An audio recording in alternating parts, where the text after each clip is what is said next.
Welcome to Singapore, one of the most modern cities in Southeast Asia. Traveling Singapore in 3 days is quite challenging. This beautiful city-state has so much to see and experience, you could spend months there. No wonder that this is one of our favorite places all over the world.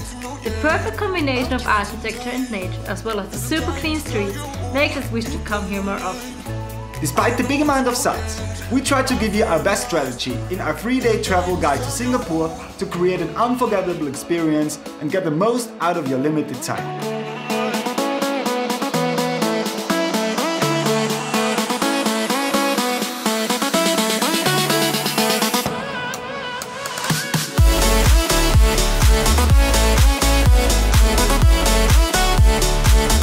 For most travelers, the easiest way to reach Singapore is by plane. Landing at the Changi Airport in Singapore. The world's most awarded airport is already an experience in itself. A butterfly garden, a swimming pool, a giant slide with 12 meters height, and even some hotels can be found inside the building. As always, we prefer changing our money directly at the airport, so we don't have to worry after and can enjoy our trip right away. Singapore is a relatively scam-free city and one of the safest cities worldwide. Therefore, you can always change or withdraw money without problems at a local bank or ATM. The official currency is the Singapore dollar. 10 Singapore dollar are about €6.30. Before you leave the airport, consider buying a Singapore tourist pass at Terminal 2. The pass allows you to use all public transport in and around the city for free, with a duration for up to 3 days, with a cost of 30 Singapore dollar. For more information, check the website at the link in the description below. The airport is well connected to the city by public transport too. You can also use Grab and Uber, as well as public taxis. But they might be more expensive though. The MRT, Mass Rapid Transit, is the easiest and fastest way to get around Singapore. The third option are the open road buses, which run through the city. Usually we really enjoy taking a ride on them everywhere we travel to, as they always provide a lot of information. For more information and prices, you can check their link in the description below. Let's talk about where to stay in Singapore. The Marina Bay Sands is one of the most famous hotels in the city. Its iconic shape and size is a defining building in Singapore's skyline. If you choose to stay in this luxurious hotel, subscribe to our channel to stay up to date for our upcoming guide and our personal experience during our stay. We recommend checking out the following areas: Bugis and Kampong Glam. The area has the perfect mix of budget and luxury hotels, cool street art, chic cafes and boutiques. Clarke Quay, a cool spot for nightlife with a lot of pubs and restaurants and many shopping facilities. It has a very nice ambience near the river. Chinatown. Chinatown has a lot of unique gift shops and provides accommodation for those who are a bit more on a budget. People love the delicious food and the nice atmosphere, especially in the evening. Sentosa. The island of Sentosa, located a little outside of the city center, has some beautiful beaches and provides entertainment and amusement parks for the whole family. Although, you only might find high-end resorts, but definitely of good quality. Marina Bay. In our opinion, this is one of the best areas to stay, as a lot of attractions are within walking distance. The only bad thing about it is that most of the hotels here are not so budget-friendly, although top-rated. One final tip for booking your accommodation would be to choose one nearby an MRT station to easily get around the city. Our favorite ones for each district can be found in the description down below. After we've exited the airport and have chosen our place to stay, it's time to explore the city. At day 1 we have chosen to visit the waterfront and the Marina Bay area. To start your first day slow, go for a walking tour around the waterfront promenade. Several cafes and restaurants are located along the waterfront. The most famous attraction of the promenade is the Merlion at the Merlion Park. This official landmark of Singapore is a statue of a mythical creature with the head of a lion and the body of a fish. From there you will have a great view to the Marina Bay Sands and the surrounding buildings. If you continue your walk across the iconic Helix Bridge, you will arrive at the Art Science Museum. The exhibitions taking place bring together art, science, culture and technology. After the Merlion, head over to the Sand Sky Park observation deck on top of the Marina Bay Sands.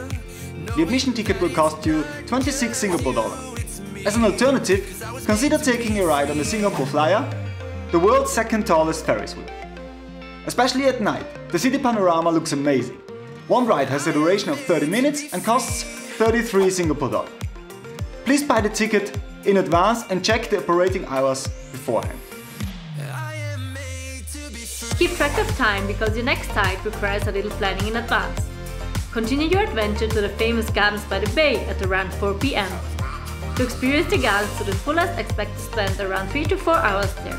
The entry to the gardens is free of charge. Take a stroll through the beautiful scenery and then enter the cloud forest. Skip the flower dome if you are short of time or money. Entry tickets to both the sites are 28 Singapore dollar or 20 Singapore dollar each.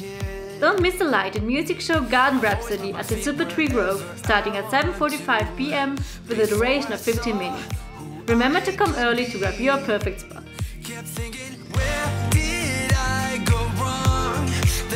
As soon as the show ends, grab some dinner on the go at the Telok Ayer Hawker Center, considered as one of the best food courts in Singapore. It is reachable by local bus or MRT starting at the Bayfront station with just a few minutes drive. Exit at Downtown Station. Afterwards, make your way to the event plaza right in front of the Marina Bay Sands. The famous Spectra Light and Water Show takes place every evening at 9:30 p.m. and is free of charge.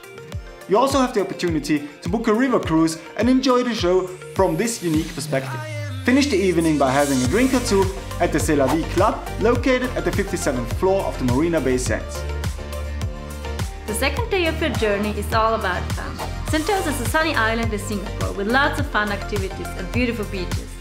Although there are several ways to reach the island, the coolest one might be going there by cable car. Hop on the next MRT and take exit B at the Harbourfront station. The cable car station is located on level 15 at Harbourfront Tower 2.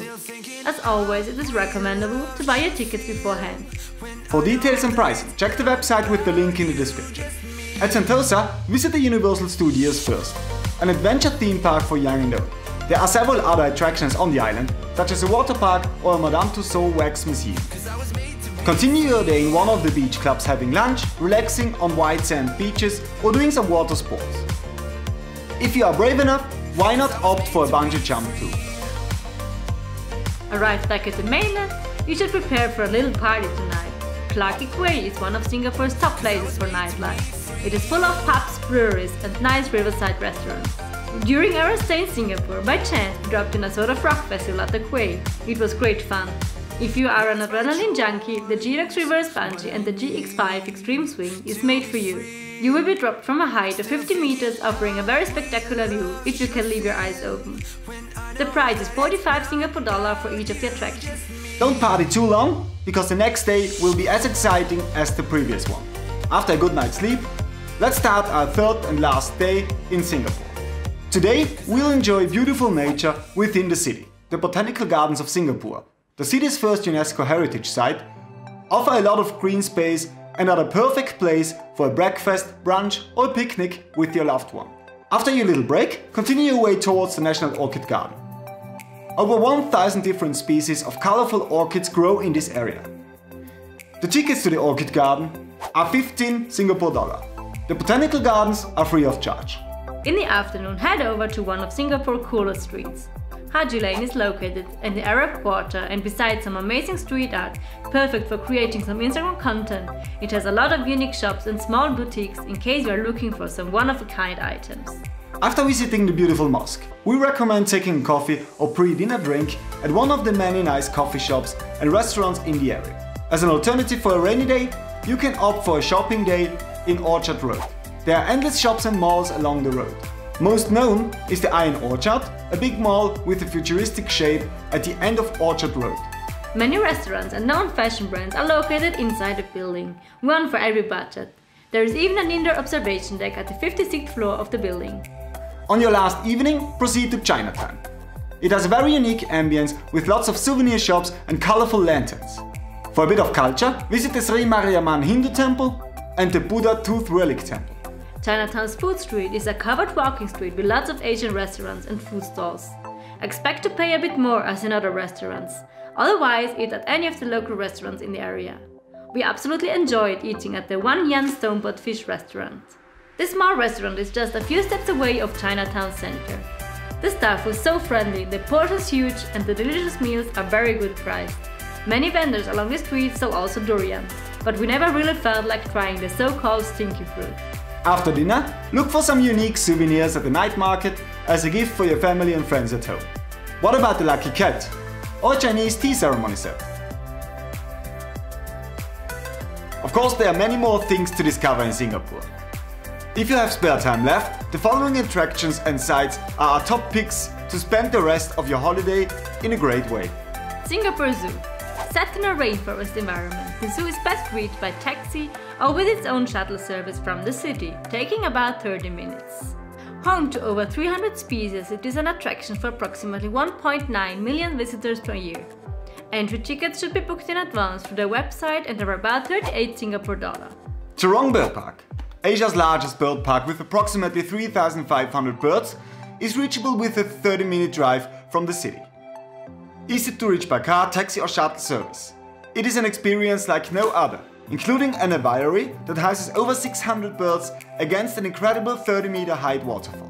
Entry tickets can and should be booked online in advance and will cost you around 31 Singapore dollar. Jurong Lake Gardens. Singapore's new national gardens in the heartlands is a 90-hectare lush green space ideal for families and nature lovers. It includes a beautiful Japanese and a Chinese garden and can be easily reached by MRT, exiting either at Lakeside or Chinese Garden Station. Tekka Center.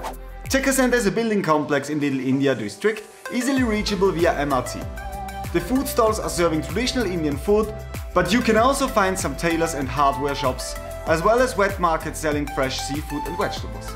Legoland Malaysia. A perfect day trip, especially for families with children, is an action and fun-packed adventure at Legoland Malaysia.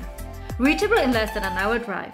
The best option to get there would be a private car service, the SG and Y taxi. This option may not be the cheapest, with around 100 to 150 Singapore dollar per trip and car, but the easiest and less time-consuming way. You don't even need to get off the car at the immigration checkpoint, though remember to bring your passport anyways. Tickets to Legoland Malaysia are around 190 Malaysian ringgit for adults and 150 Malaysian ringgit for children. Last but not least, you should consider spending more time at the fun island of Sentosa. With the Sentosa Fun Pass, you can make the most out of your trip. Simply select a pass based on your desired number of tokens and visit the attractions of your choice. Prices start at 60 Singapore dollar. This completes our guide to Singapore. We hope we have helped you plan your perfect trip. Consider subscribing to our channel for upcoming travel guides to Southeast Asia. If you want to support us, you can check out our latest merch in the link in the description. Have a wonderful day and see you next week. Bye! Bye! If you pop and you know it, clap your hands. Papa.